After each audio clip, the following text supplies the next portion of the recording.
नमस्कार, SBT news में आपका स्वागत है। पेश है 26 सितंबर गुरुवार सुबह 11:15 बजे राजस्थान की बड़ी खबरें। जयपुर में 36 चैन तोड़ने की वारदात कर चुके 2 बदमाशों को पुलिस ने गिरफ्तार किया है। पुलिस ने दोनों के पास से 150 ग्राम सोने की 12 चैन बरामद की है। दोनों बदमाश चैन लूटने के लिए जयपुर से 270 किलोमीटर दूर राजाखेड़ा से आते थे। पुलिस ने कार्रवाई के दौरान बदमाश की बाइक लेकर भागने लगी। इस दौरान गिरने से दोनों के 6 फ्रैक्चर आए। दोनों में से एक आरोपी विजय प्रताप सिंह रेप और हत्या की कोशिश के 18 मामलों में भी गिरफ्तार हो चुका है। Jaipur police commissioner Biju George Joseph ने बताया कि जयपुर शहर में हो रही चैन लूट की वारदातों को गंभीरता से लेते हुए विशेष टीम बनाई गई और इसका सुपरविजन पुलिस कमिश्नर क्राइम कुंवर राष्ट्रदीप के द्वारा किया गया। जयपुर पुलिस ने 250 किलोमीटर के बीच 200 से अधिक सीसीटीवी फुटेज देकर आरोपियों तक पहुंची है।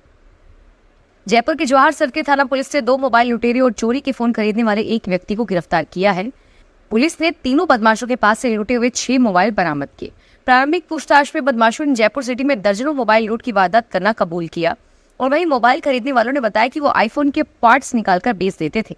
डीसीपी ईस्ट तेजस्विनी गौतम ने बताया कि मोबाइल लूटने की वारदातों की रोकथाम के लिए धरपकड़ करके प्रभावी कार्रवाई के पुलिस ने निर्देश दिए, जिस पर एडिशनल एसपी ने निर्देशन में अपनी टीम गठित की और आदित्य पुनिया के सुपरविजन में एक टीम बनाई गई।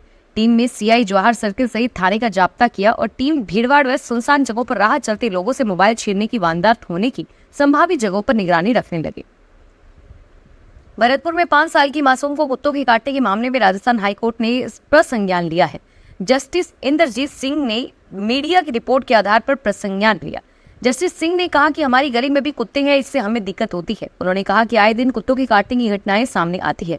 कोर्ट ने मीडिया रिपोर्ट्स का हवाला देते हुए कहा कि इस मामले में भी परिजनों ने पहले से ही नगर निगम को सूचना दी थी कि गली में कुत्तों का आतंक है, लेकिन इसके बाद भी कोई कार्रवाई नहीं हुई। कोर्ट ने कहा कि केरल में स्ट्रीट एनिमल्स को लेकर पॉलिसी है। उन्होंने अदालत में मौजूदा महाधिवक्ता राजेंद्र प्रसाद से पूछा कि क्या राजस्थान में सरकार इस तरह की कोई पॉलिसी लाने पर विचार करेगी और इसकी विस्तृत रिपोर्ट पेश करने के भी आदेश कोर्ट ने दिए हैं।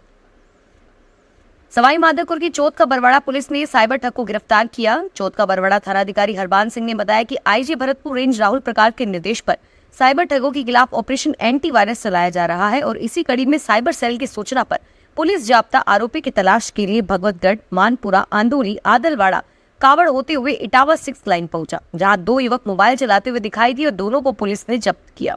दोनों युवकों से भागने का कारण पूछा तो वे संतोषजनक जवाब नहीं दे पाए और तलाशी के दौरान उनके पास से मोबाइल और सिम बरामद हुए। इन एंड्रॉइड मोबाइल फोन में टेलीग्राम एप्लीकेशन पर चैनल बनाकर ऑनलाइन बिटकॉइन इन्वेस्टमेंट के नाम पर लोगों को दोगुना और तिगुना पैसा देने से साइबर ठगी की वारदात करते हुए भी पाई गई। करौली के मामचारी थाना पुलिस ने भारी मात्रा में अवैध विस्फोटक पदार्थ जब्त किया और साथ ही बोलेरो को भी जब्त किया है। मामचारी थानाधिकारी कमलेश कुमार ने बताया कि कांस्टेबल सत्येंद्र, बंटी, राजपाल और नारायण क्षेत्र में गश्त कर रहे थे। इस दौरान टीम गश्त करते हुए आलमपुर पहुंची, जहां मुखबिर से सूचना मिली कि सफेद रंग की बोलेरो लांगरा की तरफ से जा रही थी। मुखबिर की सूचना पर थानाधिकारी टीम के साथ वहां पहुंचे और नाकाबंदी की तो वहां लांगरा की तरफ से एक स्कॉर्पियो आती दिखाई दी। बोलेरो ड्राइवर ने पुलिस दल को देखकर गाड़ी को एक साइड में खड़ा कर दिया और जंगल में भाग गया। पुलिस जाब्ते ने घेरा देकर गिरफ्तारी का प्रयास किया, लेकिन आरोपी फायदा देकर भाग गया। राजस्थान में उत्तर पश्चिमी रेलवे के अजमेर मंडल में अजमेर स्टेशन पर सघन टिकट जांच अभियान और स्वच्छता ही सेवा पखवाड़े के तहत 1022 यात्रियों से करीब 50,000 रुपए जुर्माना वसूला गया। अजमेर वरिष्ठ मंडल मोनिका यादव के नेतृत्व में सघन टिकट जांच अभियान चलाया जा रहा है और इसके तहत अजमेर स्टेशन पर बिना टिकट घूमने वाले लोगों से जुर्माना वसूला जा रहा है और वहीं गंदगी फैलाने वाले लोगों पर भी जुर्माना लग रहा है। फोन टैपिंग के मुद्दे पर राजस्थान के तत्कालीन सीएम अशोक गहलोत के ओएसडी रहे लोकेश शर्मा ने दिल्ली पुलिस की क्राइम ब्रांच की पूछताछ में गहलोत पर आरोप लगाए। 7 पेज की रिटर्न स्टेटमेंट में लोकेश शर्मा ने क्राइम ब्रांच के सामने फोन टैपिंग में खुद की भूमिका से इनकार करते हुए अशोक गहलोत से पूछताछ करने की मांग की। रिटर्न स्टेटमेंट में उन्होंने कहा कि मुझे अशोक गहलोत ने क्लिप मीडिया को भेजने को कहा था। मैं वही करता हूं जो उनसे कहते हैं। अब गहलोत से पूछताछ हो कि ऑडियो क्लिप कहां से आई, क्या लीगल इलीगल फोन टैप हुए। गहलोत के निर्देश होते ही क्राइम ब्रांच में जाकर यह कह रहा कि यह ऑडियो क्लिप सोशल मीडिया से मिले। गहलोत कांग्रेस विधायकों की फोन टैप की रिकॉर्डिंग सुनते थे और गहलोत के प्रिंसिपल सेक्रेटरी रहे कुलदीप रांका की भी इस पे भूमिका है। पाकिस्तान से आए हिंदू विस्थापितों को नागरिकता दी गई है और जोधपुर में रह रहे करीब 378 विस्थापितों को नागरिकता मिली। डॉक्टर एसएन मेडिकल कॉलेज के सभागार में बुधवार को आयोजित कार्यक्रम में भावुकता के साथ खुशियों और आभार अभिव्यक्ति भरा माहौल परसा रहा। नागरिकता पाने वाले सभी लोगों के चेहरे पर खुशी थी। अवसर था पाक विस्थापितों को भारतीय नागरिकता के दस्तावेज प्रदान करने के लिए आयोजित शिविर कार्यक्रम। इस अवसर पर राज्यसभा सांसद राजेंद्र गहलोत ने भारतीय नागरिकता पाने वाले विस्थापितों को बधाई देकर उनके उज्जवल भविष्य की कामना की। केंद्रीय संस्कृति व पर्यटन मंत्री गजेंद्र सिंह शेखावत ने कहा कि सत्य को झूठ के आडंबर से ज्यादा दिन तक नहीं ढका जा सकता। शेखावत ने संजीवनी प्रकरण में आए न्यायालय के फैसले पर बुधवार को मीडिया से अपनी प्रतिक्रिया में यह बात कही। उन्होंने कहा कि सत्य को बादलों के आवरण से ढकने और कालिक पोतने की कोशिश की जा सकती है, लेकिन अंत में सत्य उजागर होता है। राजस्थान भाजपा प्रदेश अध्यक्ष मदन राठौड़ बुधवार को 200 विधानसभा क्षेत्र के दौरे पर रहे।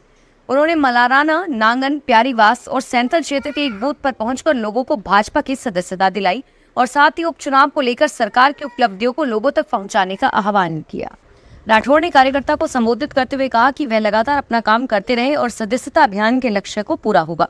उन्होंने मीडिया से बात करते हुए कहा कि विपक्ष विरोध करे, हमें कोई आपत्ति नहीं, लेकिन उनका विरोध सकारात्मक हो।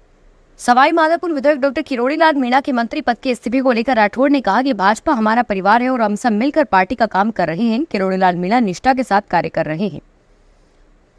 औद्योगिक प्रशिक्षण संस्थान NCVT, ASVT में रिक्त स्थानों पर प्रवेश पत्र 2025-26 के लिए केंद्रीकृत ऑनलाइन प्रवेश प्रक्रिया को आगे बढ़ा दिया है। प्रवेश पोर्टल के माध्यम से सीधे ही संस्थान के स्तर पर प्रवेश के लिए आवेदन भरने की अंतिम तिथि 26 सितंबर को 12 बजे तक रखी गई है। अभ्यर्थी कियोस्क के माध्यम से ऑनलाइन आवेदन पत्र आमंत्रित कर सकते हैं और 27 सितंबर शाम 5 बजे तक संस्थान में जमा करवा सकते हैं। उदयपुर जिला परिषद की साधारण सभा की बैठक बुधवार दोपहर में जिला परिषद सभागार में हुई। सदस्यों ने बैठक में इस बात को लेकर विरोध जताया कि सदन की बैठकों की प्रोसीडिंग उनको समय पर नहीं मिलती है। वे कहते हैं कि जब अगली बैठक आ जाती है तो इससे 1 या 2 दिन पहले प्रोसीडिंग मिलती है। गत 21 जून को हुई साधारण सभा की बैठक कार्यवाही का अनुमोदन करने की बात आई, तब सदस्यों ने सबसे पहले शुरुआत में ही इसको लेकर अपना विरोध जताया। इसी दौरान सुहालका ने कहा कि पूरी व्यवस्था को बिगाड़ कर रखा हुआ है। वे बोले कि सदस्यों के पास प्रोसीडिंग 3 से 4 महीने बाद मिलती है और इस बीच भाजपा की पिंकी मांडावत ने भी विषय पर अपना विरोध दर्ज कराया। पैरासिटामोल सहित 53 दवाएं क्वालिटी टेस्ट में फेल हुई है। इसमें विटामिन, शुगर और ब्लड प्रेशर के दवाओं के अलावा एंटीबायोटिक्स भी शामिल है। देश की सबसे बड़ी drug regulatory body central drug standard control organisation ने इसकी लिस्ट जारी की है। CADSO की लिस्ट में कैल्शियम और विटामिन D3 सप्लीमेंट्स की गोलियां और हाई ब्लड प्रेशर की दवाएं शामिल है।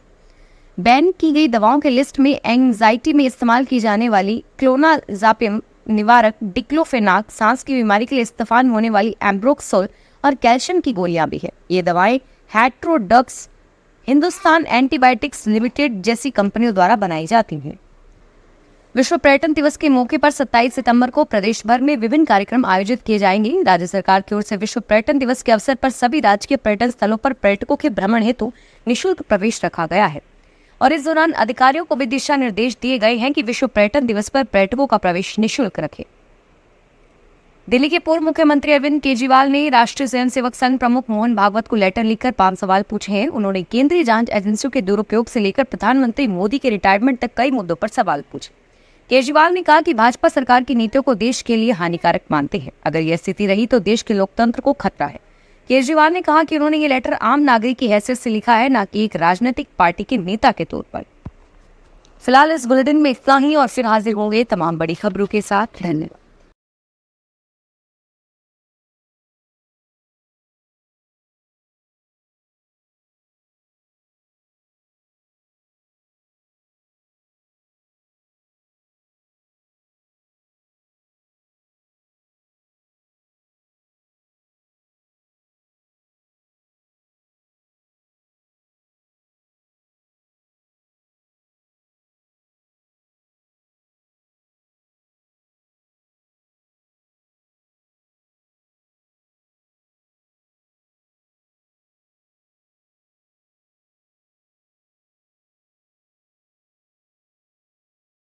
अगर आप भी अपने आसपास की छोटी बड़ी और महत्वपूर्ण खबरों से अपडेट रहना चाहते हैं तो सब्सक्राइब कीजिए हमारे चैनल SPT न्यूज को और प्रेस कीजिए बेल आइकन पर।